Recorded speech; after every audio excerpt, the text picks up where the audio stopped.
గౌరీశంకర్ గారు, ఏమిటి హరీష్ రావు గారి ఇష్యూలో ఎవరిది నిజంగానే ఆ ఫోన్ ట్యాపింగ్ కేసుకి ఆయనకి సంబంధం ఉందా? సుప్రీంకోర్టులో అప్పుడెప్పుడు స్టే వచ్చింది అన్నారు, మళ్ళీ ఇప్పుడు ఎందుకు పిలిచినట్లు? సో ఓవరాల్గా ఈ ఫోన్ ట్యాపింగ్ ఇష్యూలో హరీష్ రావు గారి వాదన ఎలా ఉంది, ప్రభుత్వం వాదన ఎలా ఉంది?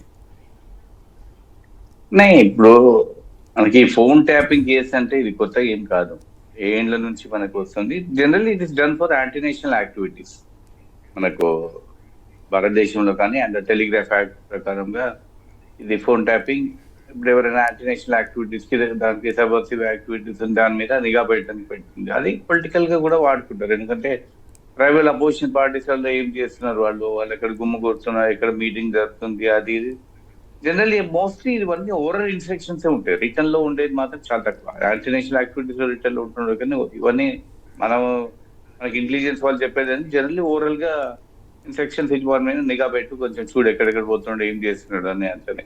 And that comes from highest level అంతా. ఇప్పుడు హరీష్ రావు కేసు అంతా చక్రధర్ రావు అని గత రియల్టర్ అతను కంప్లైంట్ ఇచ్చాడు. ఏంటంటే మా మీద నిఘా ఇచ్చాడంటే తన కోర్టుకు వెళ్ళారు, కోర్టు కొట్టేసింది, అయిపోయింది. ప్రాబ్లీ ఏంటంటే ఇది అపోజిషన్ పార్టీస్ ఎంగేజ్ చేసి పెట్టడానికి ఒక స్ట్రాటజీ అనిపిస్తుంది రూలింగ్ పార్టీకి. ఓకే, అంతే అంతే. అంటే దాంట్లో వాస్తవం ఉండకపోవచ్చు అనేది మీ అభిప్రాయం?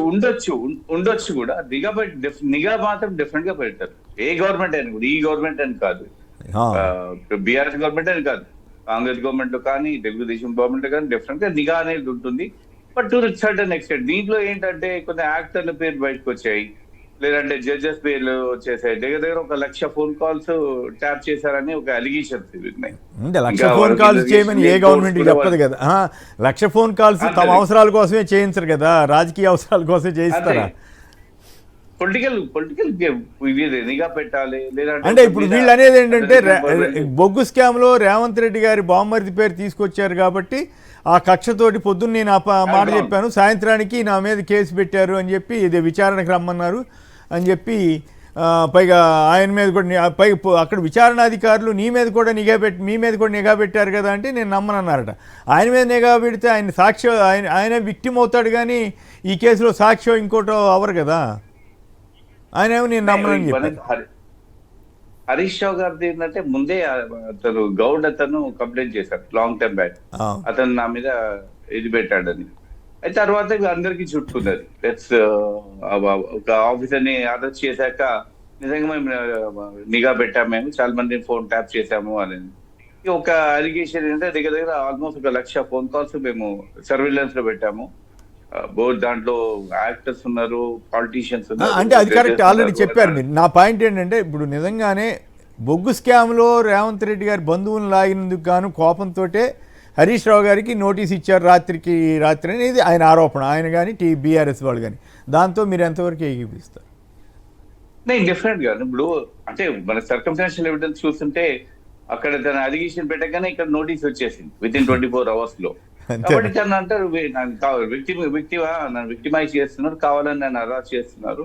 నేను పోయి పోలీస్ స్టేషన్ లో పోలీస్ వాళ్ళకు ముందు చెప్పాను నేను వాళ్ళకు. వాళ్ళు కూడా ఒక గంట సేపు మాట్లాడుతూ ఉన్నారు, మళ్ళీ ఒక బయట వెళ్ళేసి మళ్ళీ ఎవరితో ఫోన్ లో మాట్లాడుతూ మళ్ళీ వచ్చి మళ్ళీ క్వశ్చన్స్ అడిగిందే అడుగుతా ఉన్నారు. ఇట్స్ నథింగ్ బట్ హరాస్మెంట్ అని ఒక allegation. Ultimately this has to be proved in the court. రేపు పొద్దున ఇవన్నీ డాటా కలెక్ట్ చేసుకొని నిజంగా హరీష్ రావు గారు ఇన్స్ట్రక్షన్స్ ఇచ్చారా, హరీష్ రావు గారి ఇన్స్ట్రక్షన్స్ తోటి అక్కడ ఫోన్ ట్యాపింగ్ చేశారా లేదా, లేకపోతే ఇంకెవరి ఇన్స్ట్రక్షన్స్ తోటి.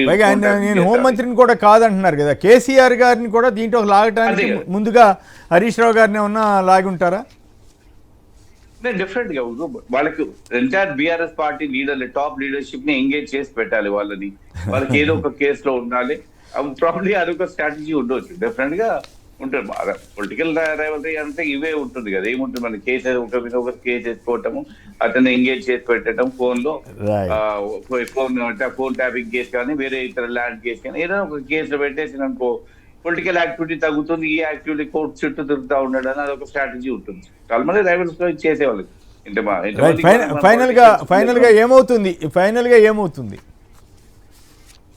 ఏమైతే చాలా తక్కువ, కన్విక్షన్స్ కూడా చాలా తక్కువ. ఇది మనకు ఆ ప్రూఫ్ ఉండాలి, అది ఎవిడెన్స్ అవన్నీ గ్యాదర్ చేసుకొని కొట్టాలి అన్నట్టు. అదే takes lot of time. Phone tapping cases లో మనకు భారతదేశంలో కన్విక్షన్ అనేది చాలా తక్కువ. సో ఇదంతా పొలిటికల్ గేమే అంటారు అట్లయితే, ఇదంతా పొలిటికల్ గేమ్ అని ఉంటుంది చూడాలి. ఎక్కువ. Right. Unless somebody proves it. ఇవన్నీ ఓవరాల్ గా సెక్షన్ తెచ్చిన కేసులు ఉంటాయి అతను.